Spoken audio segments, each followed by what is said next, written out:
बाबू आवाज नहीं आ रहा है थोड़ी सी।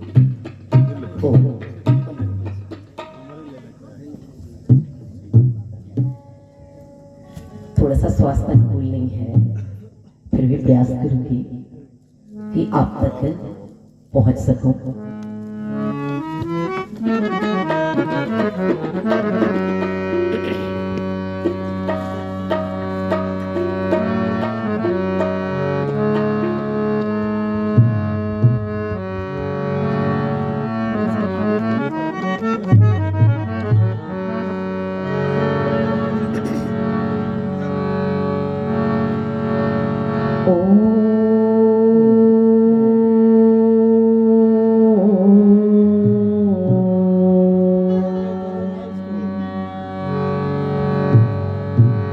ओम यां मेधां देवी गणा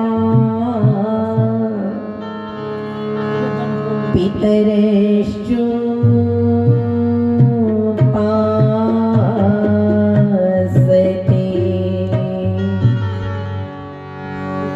तया मामद्यमे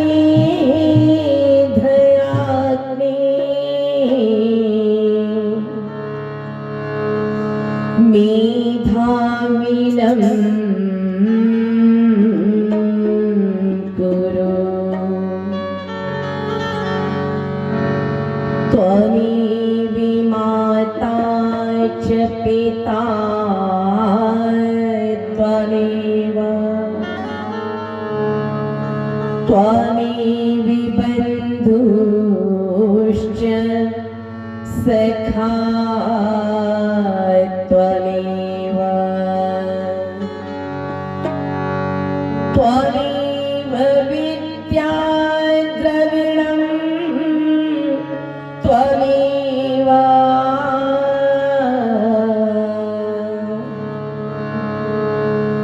त्वमेव सर्वं मम देव देव मेरा मुझे में कुछ नहीं,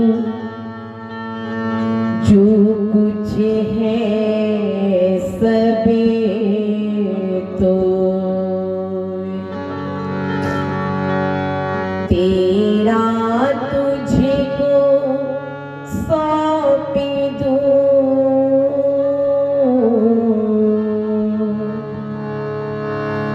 क्या लागे है मोह,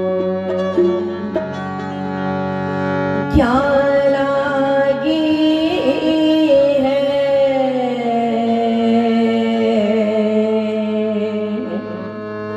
क्या लागे है मोह। कहते हैं कुएं पर एक महिला पानी भर रही थी। उसी राह से कालिदास गुजर रहे थे। जून का महीना था। चिलचिलाती धूप में बहुत तेज प्यास लगी कालिदास जी को, और वो उस स्त्री के पास जाते हैं और कहते हैं, बहन मुझे पानी पिला दो। तो स्त्री कहती है, पहले बताओ आप कौन हो, पहले मेरे प्रश्नों का उत्तर दो, फिर मैं तुम्हें जल पिलाऊंगी। पहले तुम बताओ कि तुम हो कौन, अपना परिचय दो। कालिदास कहते हैं कि मैं पथिक हूं। कौन हूं? पथिक। तो वो महिला कहती है, पथिक तो हो, पर तुम कौन से पथिक हो? पथिक तो दो ही है, एक सूर्य और एक चंद्रमा। पथिक दो हैं, एक सूर्य और एक चंद्रमा जो निरंतर चलते रहते हैं, उसी को पथिक कहते हैं। दुनिया में पथिक तो दो ही हैं, एक सूर्य और चंद्रमा। तुम कौन से पथिक हो? फिर कालिदास विचार करते हैं और कहते हैं कि मैं मेहमान हूं, मैं मेहमान हूं। फिर वो स्त्री कहती है तुम कौन से मेहमान हो, तुम कौन से मेहमान हो? दुनिया में मेहमान तो दो ही हैं, दुनिया में दो ही मेहमान हैं। मेहमान किसे कहते हैं जी? जो अस्थाई नहीं होता, जिसे एक न एक दिन जाना होता है। तो दुनिया में मेहमान तो दो हैं, एक धन और दूसरा यौवन। ना धन टिकता है और ना ही यौवन टिकता है, ये दोनों साथ छोड़ के चले जाते हैं। मेहमान तो ये दो है, तुम कौन वाले हो? फिर कालिदास विचार करता है, बड़ी तेज प्यास लगी है। कालिदास कहता है कि मैं सहनशील हूं, मैं सहनशील हूं। फिर वो स्त्री कहती है तुम कौन वाली सहनशील हो, कौन सी सहनशील हो? दुनिया में सहनशील तो दो ही है, पहला तो धरती और दूसरा पेड़। धरती मैया के साथ हम कितना कुछ करते हैं, उसकी छाती को फाड़ के उसमें बीज बोते हैं, लेकिन फिर भी कभी धरती मैया उफ तक नहीं करती है। और पेड़ में जब फल लगते हैं तो पत्थर मार मार के लोग पेड़ से फल को तोड़ते हैं, पेड़ भी कभी उफ तक नहीं करता है। सहनशील तो यही दो है, तुम कौन हो? फिर कालिदास कहता है मैं हठी हूं, मैं हठी हूं, मैं जिद्दी हूं।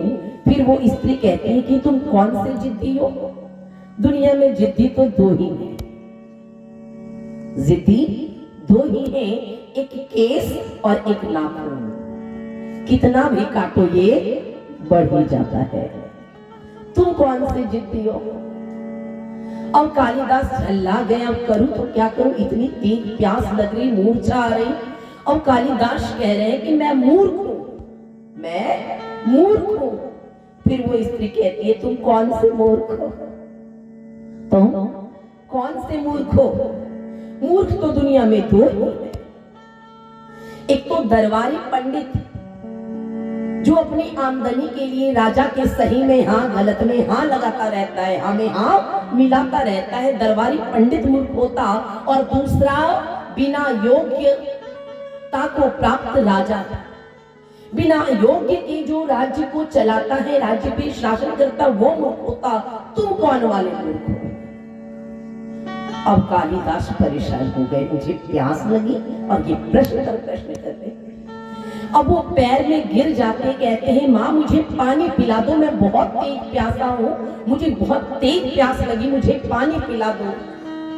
कहते हैं वो स्त्री अपने रूप में आती है और कालिदास देखते हैं कि स्वयं सरस्वती माँ कुएं पर कालिदास को जल पिला रही है। याद रखना मेरी माताओं बहनों भाइयों कि जीवन में कभी अभिमान मत पालना।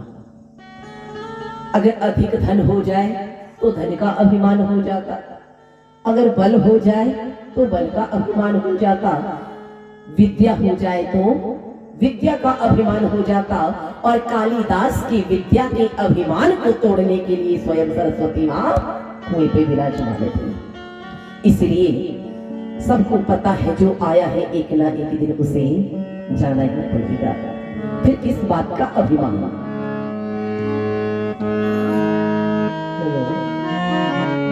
Hello hello